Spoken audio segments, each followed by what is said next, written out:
Portland traveling to New Orleans, and that means New Orleans head coach Monty Williams facing off against his old team for the first time. He spent 5 years in Portland as an assistant. In the first quarter, his star point guard Chris Paul, nice dish over to Marco Bellinelli in the corner for the triple. Bellinelli 4 of 6 from range. New Orleans up by 7 early. Later in the first quarter, how many times has Coach Williams seen this? It's Andre Miller, veteran move, inside head fake, and a layup. He had 14 points, and that cuts the lead down to 5. Second quarter now.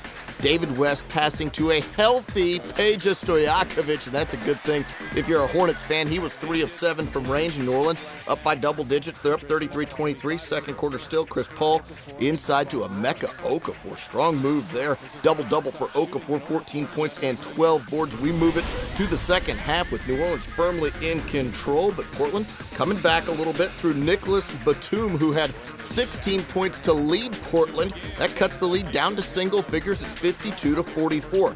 Later in the third, watch closely Brandon Roy doing a little crossover move, and that does it for Brandon Roy.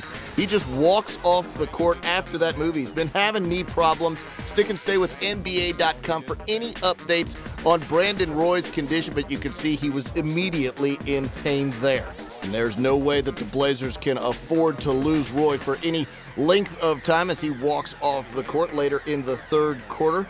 It's the Hornets hooking up again. This time it's David West passing to Chris Paul in the corner for 3. Paul goes for 11 points and 13 assists, and New Orleans up by 11, 63-52. We move it to the fourth now, and off the missed jumper by Willie Green. Check the hustle by Jason Smith, getting it back to Green, who gets to the basket, hoop and harm. Green had 11 points off the bench. Smith rightfully fired up on that play. Later it's David West working inside for a nice jump hook, creates a little space. He had 18, and the Hornets have held every opponent under 100 points this season. They've done it again. Final score, 107-87.